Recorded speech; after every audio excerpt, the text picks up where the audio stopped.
نحمده ونصلي على رسوله الكريم اما بعد فاعوذ بالله من الشيطان الرجيم بسم الله الرحمن الرحيم رب اشرح لي صدري ويسر لي امري واحلل عقدة من لساني يفقهوا قولي۔ ہمارا آج کا موضوع ہے روزہ۔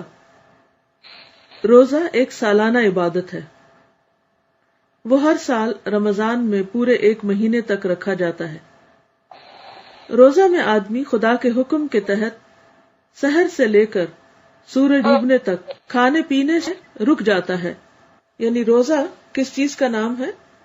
صبح سحری سے لے کر سورج کے غروب ہونے تک کھانے پینے سے رکنے کا نام، یعنی اپنی پسندیدہ چیزوں سے خود کو روک لینے کا نام ہے، اور اپنے آپ کو زیادہ سے زیادہ ذکر اور عبادت میں مشغول کرتا ہے۔ جیسا کہ آپ جانتے ہیں کہ انسان کی کچھ جسمانی ضروریات ہوتی ہیں، کچھ اس کی روحانی ضروریات ہوتی ہیں، تو رمضان میں ہم اپنی جسمانی ضروریات کو کم کر لیتے ہیں، یعنی کھانا پینا کم ہو جاتا ہے، اور روحانی ضروریات کا بندوبست زیادہ کرتے ہیں۔ گویا کھانے پینے سے فرصت حاصل کر کے ذکر اور عبادت کی طرف زیادہ مشغول ہوتے ہیں۔ روزہ کا یہ عمل اس لیے کیا جاتا ہے تاکہ آدمی کی مادیت کم ہو۔ مادیت سے مراد یعنی جو اس کی فزیکل نیڈز ہیں اور جو فزیکل آسپیکٹ ہے لائف کا، اس میں کچھ کمی ہو، یعنی اس کی طرف توجہ کم ہو، اور اس کی روحانیت ترقی کرے، وہ دنیا میں روحانی زندگی گزارنے کے قابل ہو جائے، یعنی اس کی جو سول ہے وہ زیادہ اسٹرانگ ہو۔ روزہ آدمی کے اندر شکر کا جذبہ ابھارتا ہے۔ کھانے اور پانی سے محرومی، یعنی کھانے اور پانی سے محرومی اس کو ان نعمتوں کی اہمیت بتاتی ہے کہ یہ کتنی اہم ترین چیزیں اور اللہ تعالیٰ کی کتنی بڑی رحمت ہے۔ عام طور پر ہم آنکھیں بند کے کھا پی لیتے ہیں اور کبھی شکر نہیں ادا کرتے، اور کبھی یہ ریئلائز نہیں کرتے کہ یہ اس کا کتنا بڑا احسان ہے، یعنی ہر چیز کو فار گرانٹیڈ لیتے ہیں۔ لیکن جب روزے میں سارا دن پانی نہیں پیتے اور افطار کے وقت پانی پیتے ہیں تو پانی کا لطف ہی کچھ اور ہوتا ہے، مزہ ہی کچھ اور ہوتا ہے، اور اس وقت پھر یقینی طور پر انسان کے اندر اللہ کی محبت پیدا ہوتی ہے اور نعمتوں کا شکر آتا ہے۔ تو انسان جب بھوک اور پیاس کا تجربہ کر کے شام کو وہ کھاتا پیتا ہے تو وہ محسوس کرتا ہے کہ کھانا اور پانی کتنی قیمتی چیز ہے جو اس کو خدا کی طرف سے مہیا کی گئی ہے۔ یہ تجربہ اس کے شکر کے احساس کو بہت زیادہ بڑھا دیتا ہے۔ روزہ آدمی کے اندر اخلاقی ڈسپلن پیدا کرتا ہے۔ چند چیزوں پر روک لگا کر آدمی کو اس بات کی تربیت دی جاتی ہے کہ دنیا میں اس کو پابند زندگی گزارنا ہے، نہ کہ بے قید زندگی۔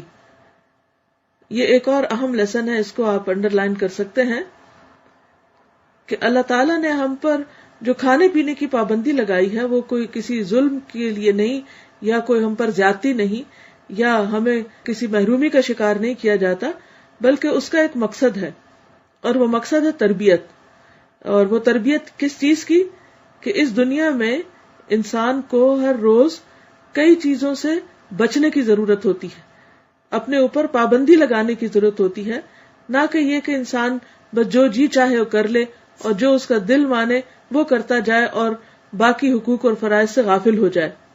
تو گویا روزہ ہمیں اس بات کی ٹریننگ دیتا ہے کہ ہم اپنے اوپر خود ریسٹرکشنز لگائیں، خود کو خود ڈسپلن کریں، اپنے آپ کو خود لگام دیں، خود کو خود روکیں۔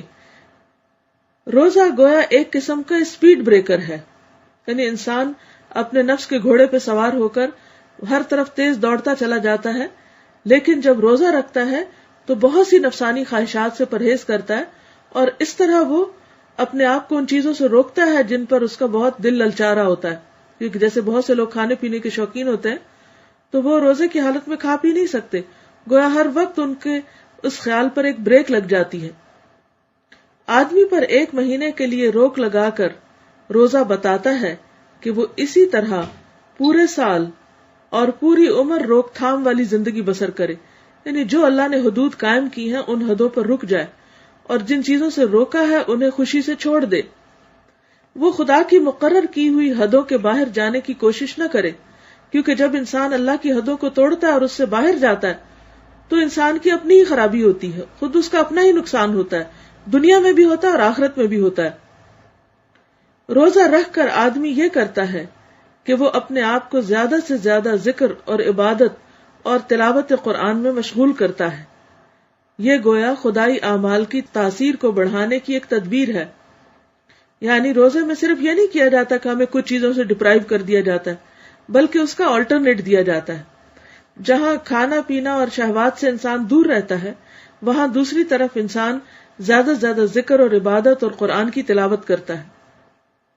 تو گویا ایک طرف صبر و ضبط اور دوسری طرف روح کی ترقی کے انتظام، اور اس طرح انسان کے ان اعمال کی تاثیر اور بڑھ جاتی ہے۔ ذکر میں زیادہ لذت آتی ہے، قرآن میں زیادہ مزہ آتا ہے پڑھنے کا، رات کو تراویح نماز کی ایک الگ لذت ہوتی ہے۔ اس طرح آدمی ذکر اور عبادت اور تلاوت قرآن کے اثرات کو مزید اضافے کے ساتھ قبول کرتا ہے۔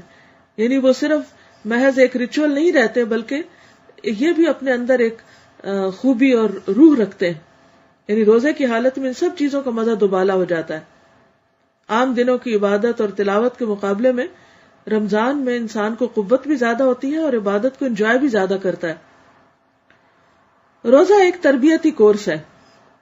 اس کا مقصد یہ ہے کہ ایک مہینہ خصوصی تربیت دے کر آدمی کو اس قابل بنا دیا جائے کہ سال بھر وہ خدا پرست اور انسان دوست بن کر زندگی گزار سکے۔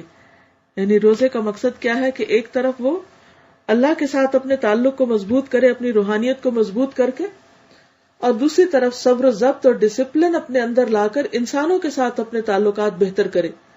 کیونکہ عمومی طور پر ہوتا یہ ہے کہ انسانوں کے ساتھ تعلقات اپنی بے صبری کی وجہ سے، اپنی حساسیت کی وجہ سے، سینسٹیوٹی کی وجہ سے بگاڑ دیتا ہے اور دوسروں کی نظروں میں اپنا مقام کھو دیتا ہے۔ لیکن روزے کی وجہ سے جب انسان کے اندر حقیقی معنوں میں صبر و ضبط اور ڈسپلن آتا ہے، تو انسان نہ صرف یہ کہ زیادہ متقی اور پرہیزگار بن کر اپنے رب کے ساتھ تعلق استوار کرتا ہے، بلکہ بندوں کے ساتھ بھی اس کے تعلقات زیادہ خوشگوار ہوتے ہیں اگر نماز کی طرح وہ روزے کے بھی معنی اور روح کو سمجھے اور اس روح کے ساتھ روزے رکھے۔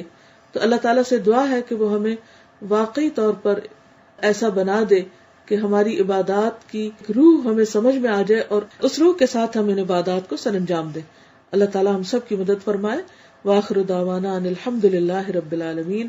سبحانک اللہم وبحمدک، نشہد ان لا الہ الا انت، نستغفرک ونتوب الیک۔ والسلام علیکم ورحمۃ اللہ وبرکاتہ۔ وعلیکم السلام ورحمۃ اللہ۔